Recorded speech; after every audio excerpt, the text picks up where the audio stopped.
ਪੰਜਾਬ ਦੇ constable, sub inspector, ਨਾਇਬ ਤਹਿਸੀਲਦਾਰ, ਪਟਵਾਰੀ ਅਤੇ ਹੋਰ ਵੇਰੀਅਸ ਐਗਜ਼ਾਮਸ ਦੀ ਕੰਪਲੀਟ ਅਤੇ ਵਧੀਆ ਤਿਆਰੀ ਲਈ ਅੱਜ ਹੀ CBL ਨੂੰ ਸੰਪਰਕ ਕਰੋ ਤੇ ਇਹਨਾਂ ਕੋਰਸਿਸ ਦੇ ਫ੍ਰੀ ਡੈਮੋ ਲਈ ਤੁਸੀਂ ਹੇਠਾਂ ਦਿੱਤੇ ਨੰਬਰ ਤੇ ਸਾਨੂੰ ਕਾਲ ਕਰ ਸਕਦੇ ਹੋ। Hello everyone, how are you? This is Dr. Vikas Kumar. Chetan Bharat learning एक बार फिर से आपका करते हैं स्वागत। राइट, तो शुरू करते हैं जी। आपको दिखाई दे रहा होगा ये कलरफुल सी पिक्चर, स्पॉट द एरर, आपने गलती ढूंढनी है। वंस अगेन वही प्रैक्टिस जो हमने पहले की है, वो क्वेश्चंस दूसरे थे, ये क्वेश्चंस अलग हैं। फर्क क्यों है दोनों क्वेश्चंस में, दोनों तरह के क्वेश्चंस में?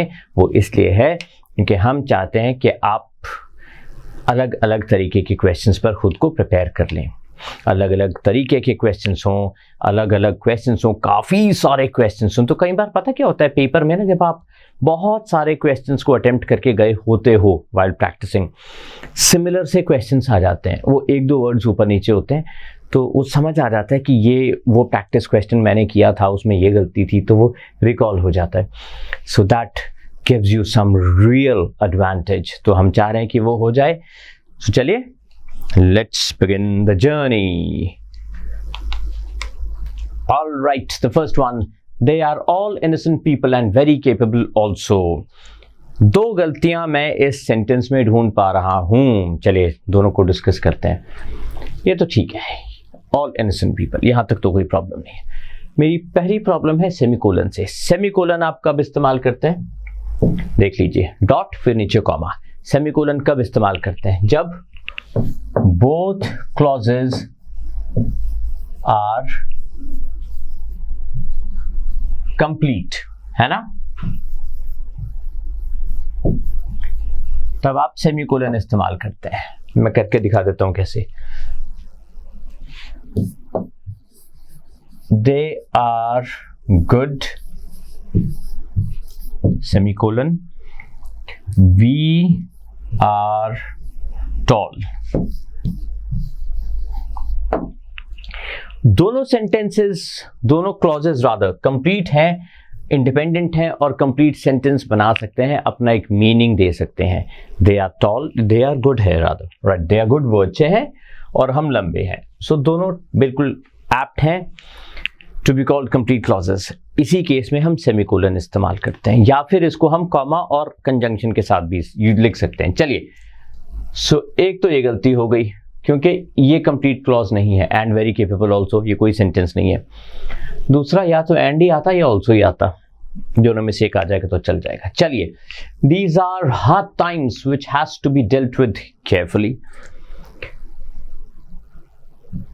टाइम्स, ठीक है, has to be dealt with carefully। Singular है, प्लूरल है? टाइम्स हो गया प्लूरल, एस आ गया जिसके साथ वो प्लूरल हो गया। ऑल राइट, अब हैज कब लगता है? he has done it, let's say he has done it, तो एक है कोई, राइट, ये गलती है। I hope I'm able to cope up with the pressure exerted by the competition। cope up कुछ नहीं होता है, cope correct usage है। I want to make it evident that you must return back my book। return करना क्या होता है? वापस करना। तो यार ये वापस करने के लिए इसकी ज़रूरत क्या है? जब मैंने कह दिया है I hope या I want to make it clear, right, that this return के साथ बैक नहीं आता। रिटर्न का मतलब ही होता है वापस कर देना। So there is no need to say the word back with return. They are making it palpable. Palpable क्या होता है? पैल्पेबल होता है क्लियर। एक और शब्द इसके लिए है एविडेंट, राइट, अपैरेंट भी बोल सकते हैं, जो दिखाई ही दे रहा है, जो सेंस भी हो रहा है। They're making it palpable that they want us to concentrate on games, right? अब इसमें गलती कहाँ है? They are making it palpable, right, that they want us to concentrate on games। इसमें no error है, ये सेंटेंस करेक्ट है। Okay, options आज इसलिए नहीं है क्योंकि हम आपको एक अलग प्रैक्टिस देना चाह रहे हैं। हम चाह रहे हैं कि आप फोकस करें, पूरे सेंटेंस में गलती ढूंढें। एक्चुअली बात करेक्ट करने की नहीं है, करेक्ट तो आप तब करेंगे ना जब गलती पकड़ में आएगी। सो अगर आप गलती पकड़ सकते हैं तो फिर आप करेक्ट भी कर सकते हैं, है ना। बट फर्स्ट गलती पकड़ने को सीखना चाहिए हमें। That is the most important thing, क्योंकि अगर गलती पकड़ना हमें आ जाएगा तो फिर you can correct any sentence. जब गलती नहीं पता होगी कहाँ, फिर क्या करेक्ट करेंगे हम, है ना। Next one, most impressive thing about him is his versatility. बहुत वर्सेटाइल है, वो सबसे ज्यादा इंप्रेसिव चीज है। लास्ट लेक्चर याद कीजिए, आर्टिकल्स का जो लेक्चर था, सुपरलेटिव एडजेक्टिव्स के साथ उसमें हम द के यूसेज की हमने बात की थी, तो मोस्ट भी तो सुपरलेटिव है। So the most. अब the sentence is absolutely correct. So तीनों सेंटेंसेस में क्या करेक्शन है एक बार रिपीट करते हैं।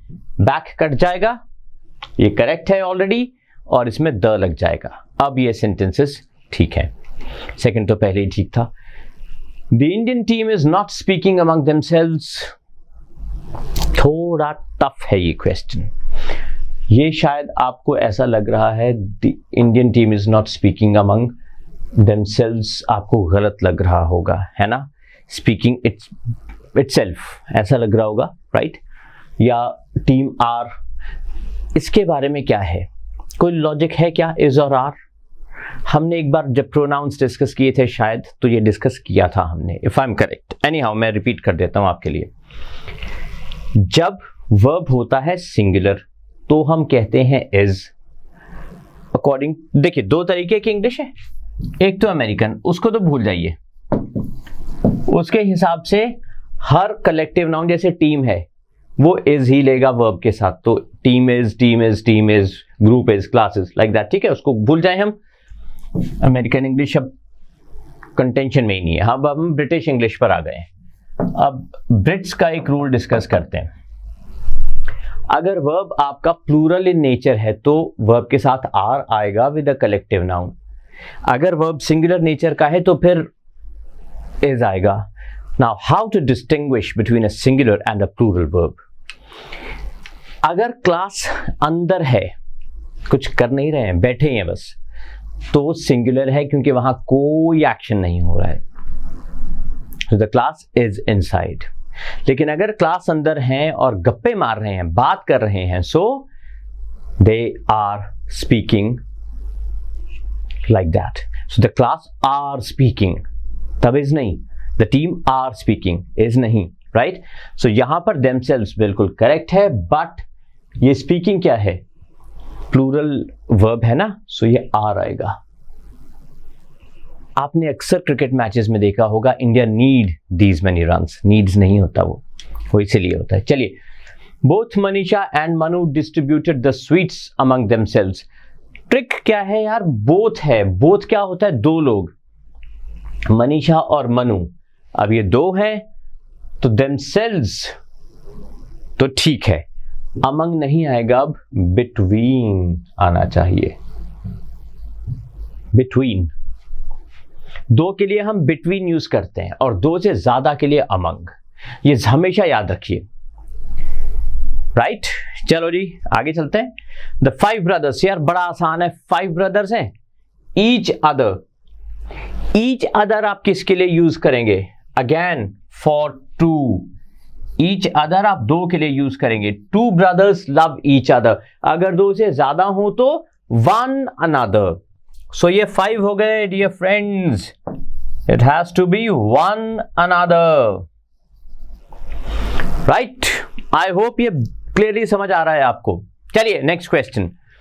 ही and his friend likes to play cricket. अब यार एक गोल्डन रूल समझें, जब एंड आता है ना तो दो जो सब्जेक्ट्स हैं ये और ये अगर अलग अलग भी मेंशन्ड हैं तो ये प्लूरल ही बनेंगे।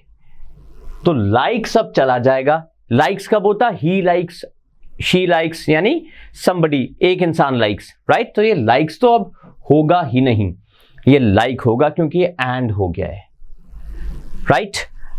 हालांकि जब कॉम्प्लीमेंट्री होंगे, इकट्ठी जो चीजें यूज की जाएंगी वो एंड के बावजूद सिंगुलर रहेंगी। वो हम बताते हैं कैसे आपको। It is sad that toughest phases of life keep recurring. हाँ यार सही बात है, समटाइम्स, है ना। बट टफेस्ट क्या है? सुपरलेटिव, तो वो द के साथ ही तो आना चाहिए ना, से पहले नहीं आ सकता। His behavior is a testimony of his intelligence. Testimony क्या होता है? Testimony होता है proof, तो वो सबूत है। खराब होगा तो उसकी बदतमीजी का सबूत हो जाएगा वो। His behavior is a testimony. अब testimony एक शब्द ऐसा है my dear friends, बहुत ध्यान से सुनिए, जो ऑफ नहीं यूज होता जिसके बाद, it takes two. So it is a testimony to, अरे गलत जगह मैंने मार्क कर दिया, ये ऑफ जाएगा, यहां पर टू आना चाहिए। नेक्स्ट वन, अश्मीत एंड मांगत always focus on doing the correct things. बहुत देखने में सही लग रहा है सेंटेंस, है ना, वो इसी पे फोकस करते हैं, करेक्ट थिंग्स। लेकिन करेक्ट थिंग्स का मतलब क्या है? क्या चीजें करेक्ट हो सकती हैं या चीजें राइट होंगी? Here the choice of word is wrong. Right और करेक्ट में कोई डिफरेंस है क्या? समझो इस बात को, ध्यान से देखिए प्लीज। ये इतना जितना इजी है उतना, सॉरी जितना कॉम्प्लिकेटेड है उतना नजर नहीं आता, ऐसा लगता है बड़ा इजी सा है। दोनों एक ही चीज है, सिनोनिमस टू ईच अदर हैं दोनों, लेकिन ये सिनोनिम्स हैं बट इंटरचेंजेबली यूज हम इनको नहीं कर सकते हैं। देखिए कैसे, the answer is correct. Answer correct भी या राइट भी बोलते हैं, राइट आंसर, करेक्ट आंसर, है ना, दोनों हो सकते हैं। ओके, वैसे करेक्ट बेटर है। पाथ क्या है? थिंग्स क्या है? अच्छी चीजें क्या है? वो राइट थिंग्स हैं। अगर अश्मीत और मांगत अच्छे काम करते हैं तो वो राइट थिंग्स हैं, करेक्ट थिंग्स नहीं है, राइट। सो दोनों में बहुत ज्यादा डिफरेंस है। Next, all men are good and women are perfectionists. जो भी वुमेन ये देख रही होंगी उनको खुशी तो बहुत हुई होगी ये देख के। चलिए, all men are good and women are perfectionists. कोई गलती आपको नजर आ रही है? चलिए इसमें आधा सेकंड नहीं, आधा मिनट ले लीजिए, फाइंड आउट एन एरर। अगर आपने कर दिया ना, इसके लिए definitely you will receive a parcel from us. और खाली पार्सल नहीं होगा, खाली डिब्बा नहीं, खाली बॉक्स नहीं देंगे, कुछ पक्का होगा उसमें। You will have at least some delicious chocolates from Chetan Bharat learning. चलिए, पर आपका आंसर करेक्ट होना चाहिए। अब आपके 15 सेकंड्स बाकी रहते हैं, और अब 10। कमेंट बॉक्स में लिखिए, मेल भी कर दोगे ना आंसर तो भी चलेगा यार। चलो, all men are good and women are perfectionists. Does it make complete sense all men are good? होता नहीं वैसे ऐसा, पर चलिए, ये तो जनरलाइजेशन है ना। ऑल मेन आर गुड, ये क्या करेक्ट सेंटेंस है ऑन इट्स ओन? बिल्कुल है। वुमेन आर परफेक्शनिस्ट्स, क्या ये भी है? बिल्कुल है, अपना एक मीनिंग है ना, इसका अपना एक मीनिंग कन्वे होता है। सो अगर ऐसा है, इंडिपेंडेंट क्लॉजेस है दोनों, कंप्लीट सेंटेंसेस बन सकते हैं, तो फिर इस एंड के पहले आप कॉमा ऐड कर देंगे। और अगर ये दोनों नहीं दिखने आपने, तो जैसे हमने फर्स्ट क्वेश्चन में डिस्कस किया था, शायद फर्स्ट या सेकंड, तो आप सेमीकोलन इस्तेमाल कर लेंगे तो भी ये सेंटेंस ठीक हो जाएगा। Next question, please do not compare dogs with cats. Compare dogs with cats. अब क्या कुत्ता और बिल्ली एक ही चीज है? आप कहेंगे नहीं। तो अगर वो अलग कैटेगरी से हैं तो फिर ये विद बिकम्स टू, और अगर ये सेम कैटेगरी से हैं, लेट्स से यहां पे मैं डॉग्स लिख देता हूं, अब विद, ठीक है। Mark my words, if it is compare to, that means the comparison is being done between two articles from different categories. If on the other hand it is compared with, that means the articles of comparison belong to the same category. दो कुत्तों को compare करेंगे तो compare with, दोनों कुत्ते हैं, कुत्ते और बिल्ली को कंपेयर करेंगे तो कंपेयर टू, तो बियॉन्ड कैटेगरी कंपैरिजन के लिए आप कंपेयर टू इस्तेमाल करते हैं। Okay, my friend advised me to walk faster. Friend है, राइट? तुम्हारे दोस्त ने तुम्हें कोई सलाह दी, तुम मानोगे कभी? वैसे दोस्तों की ही सलाह अक्सर मानी नहीं जाती है सीरियस चीजों में। हाँ, उल्टे काम कर रहे हो तो सबसे पहले दोस्तों की सलाह मानी जाती है। एनी हाउ, अच्छा, एक डॉक्टर क्या करता है जब हम बीमार होते हैं? वो बेड रेस्ट सजेस्ट करता है या क्या करता है? क्या उसका ये मतलब होता है कि भाई बेड रेस्ट लेना है तो करना है तो कर लो, नहीं तो मरना है तो मर जाओ? वो तो एक अथॉरिटी है ना हमारे ऊपर, हमें करना ही पड़ता है बेड रेस्ट, है ना? सो जब कंट्रोल है हमारे ऊपर किसी का तो वो एडवाइज होता है। डॉक्टर्स क्या करते हैं? एडवाइज। पेरेंट्स क्या करते हैं? टीचर्स क्या करते हैं? Rather advise. आपका एडवोकेट क्या करेगा? Advise, right? पेरेंट्स भी advise, some parents impose also. चले, anyhow, so my friend advised me to walk faster. Friend advise नहीं कर सकता, फ्रेंड आपको सिर्फ सजेस्ट कर सकता है ना? राइट? ठीक है जी, समझ आ गया? हाँ, समटाइम्स गर्लफ्रेंड्स एंड वाइफ्स जरूर एडवाइस कर सकते हैं क्योंकि उनकी माननी पड़ती है ना? We don't have a choice. चलिए, बड़े सारे लोगों को कुछ याद आ गया इस बात से। Anyhow, let's move forward, let's not get digressed. I have done my graduation 9 years ago। अब यार 9 साल पुरानी बात है और प्रेजेंट परफेक्ट टेंस इस्तेमाल कर दिया गया है यहाँ पे, जो कि टोटली गलत है। प्रेजेंट परफेक्ट टेंस के रूल्स क्या होते हैं? हैव, हैज प्लस वर्ब की थर्ड फॉर्म यूज कब होता है यार? जो अभी रिसेंटली पास हुआ है, जैसे कि आई have done it, I have had my food, I have done my homework, कर लिया है, राइट? सो ये तो 9 साल पहले है। So I did my graduation, right? ये ठीक है, clear? I completed my degree 6 years before. Before नहीं आएगा अब। देखो, ये छोटी छोटी गलतियां यार जो हमारे सेंटेंसेस को तबाह कर देती हैं। अगो आना चाहिए। अब बिफोर कब आएगा? अगर मैं सेंटेंस को ना, ये आपको समझ आ गया बिफोर और अगो में फर्क? अब अगर मैं कहता हूं आई completed my degree 6 years before you were born, भाई तेरे पैदा होने से 6 साल पहले डिग्री कंप्लीट करके बैठा हूं मैं। तो अगर मैं ये कहूं किसी को, अब ये सेंटेंस ठीक है, बिफोर के बाद कुछ होना चाहिए ना, बिफोर व्हाट? अगर कुछ नहीं है तो फिर आप अगो लिख देंगे। क्लियर? चलो जी, इसको भी हटाएं और आगे चलें। His father had cancer and was treated 7 years ago। ये तो ठीक है, फुल स्टॉप के अलावा बाकी सब तो ठीक है। ओके, दोबारा देख लेते हैं। His father had cancer and was treated 7 years ago। बिल्कुल ठीक है, उसके पापा को कैंसर था और ट्रीट हो गए 7 साल पहले। अब मुझे एक बात पूछनी है आपसे, क्या ट्रीट हुआ? फादर ट्रीट हुए या कैंसर ट्रीट हुआ? सोचें जरा इस बारे में।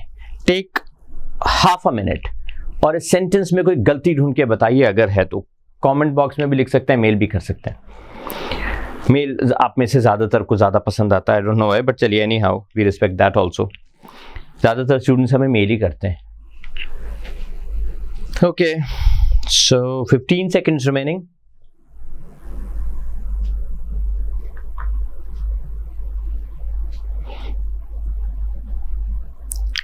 राइट, ये सेंटेंस करेक्ट है। गलत कब होता? अगर मैं इसको ना क्योर्ड कर दूं। अब उसके पापा बीमारी नहीं है, सेंटेंस में सब्जेक्ट क्या है? His father. कैंसर नहीं है, किसको कैंसर था? उसके पापा को। तो उसके पापा तो ट्रीट हुए होंगे। देखिए, इंसान या जानवर ट्रीट होते हैं, बीमारियां क्योर होती हैं। सो अगर मैं क्योर्ड कर दूं ना तो ये गलत हो जाएगा, क्योंकि उसके पापा को थोड़ी क्योर हुआ है, उसके पापा को ट्रीटमेंट मिला है, right? So the sentence is correct already. Kuldeep is soon to get married with Pinky. Okay, married to Pinky. With कब यूज होता है मैं आपको बता देता हूं। Kuldeep is married with comma 7 children. That does not mean he has married 7 children. It means that he is married and he has 7 children. ये married with का usage है. अगर आपको spouse का नाम लेना है तो married to. राइट कुछ वन वर्ड सब्स्टिट्यूशंस आपके लिए वोकैब पे भी साथ साथ काम करते रहेंगे. Something fit to be laughed at, जिसका आप मजाक उड़ा सकें. वो क्या होता है? वो होता है रिडिकुलस. ल्यूडिकुलस भी होता है वैसे. ठीक है जी, याद रहेगा. रिडिकुलस वर्ड्स और jokes which have more than one meaning and at least one of those is obscene. वो वर्ड्स या जोक्स जिनका एक गंदा वल्गर मीनिंग निकलता है उनको क्या कहते हैं? आप लोग उसको डबल मीनिंग कह देते हैं, कोई लोग कहते हैं नॉन वेज जोक, है ना. और हम पंजाबी इसको बड़े पसंद है, ये नो डाउट अबाउट दैट. इसके लिए वर्ड है अंग्रेजी में बॉडी. ठीक है जी, स्पेलिंग बावड़ी है बट प्रोनाउंसिएशन बॉडी है. BAWDY. ठीक है जी, इसका मतलब होता है obscene jokes. Something that deserves to be hated, जिससे नफरत की जानी चाहिए, जैसे कि टेररिस्ट्स, है ना. एनी हाउ यार, they also have a context. We should not hate anyone. Okay. Despicable, but क्या करें, we are human beings. Despicable होता है कोई चीज इतनी खराब कि उसे नफरत ही हो जाती है. Something that needs to be done obligatorily, यानी वो करना ही पड़ेगा यार, मुसीबत सी है, मजबूरी सी है. पेरेम्ट्री, ये एम है अगर आपको लग नहीं रहा तो. पेरेम्ट्री, राइट. पेरेम्ट्री होता है जो अथॉरिटी है और आपको करना ही पड़ेगा. One who is shy, reticent, shy भी कह सकते हैं यार वैसे. डिफिडेंट, बड़े सारे वर्ड्स हैं. Reticent is a very good word.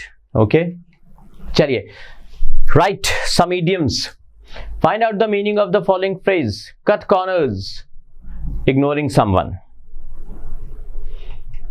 Find the meaning of the following phrase. Don't put all your eggs in one basket. एक ही बास्केट में सारी चीजें ना डाल दो, कुछ औरों के लिए भी रख लो. सारे रिसोर्सेज एक पॉसिबिलिटी में ना डाल दो, वो नहीं चला तो फिर क्या करोगे? A penny for your thoughts, a way of asking what someone is thinking.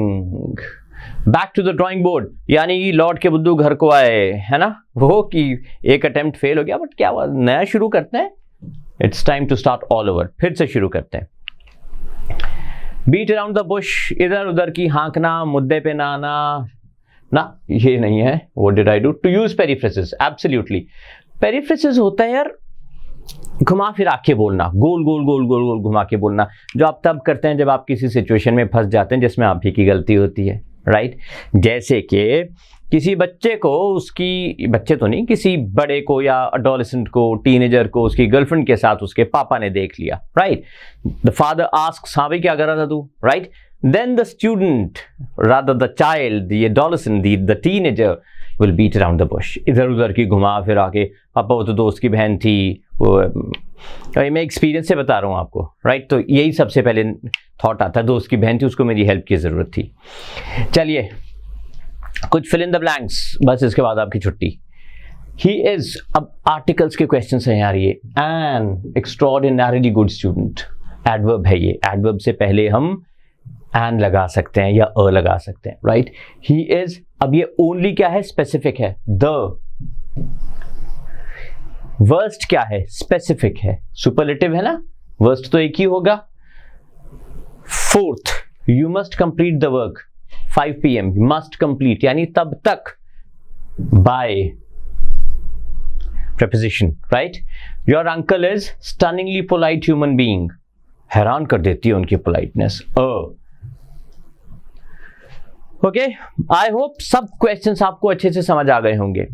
With these words I am signing off, और बहुत जल्द we shall meet again with new questions, new practice sessions. Bye bye, take care.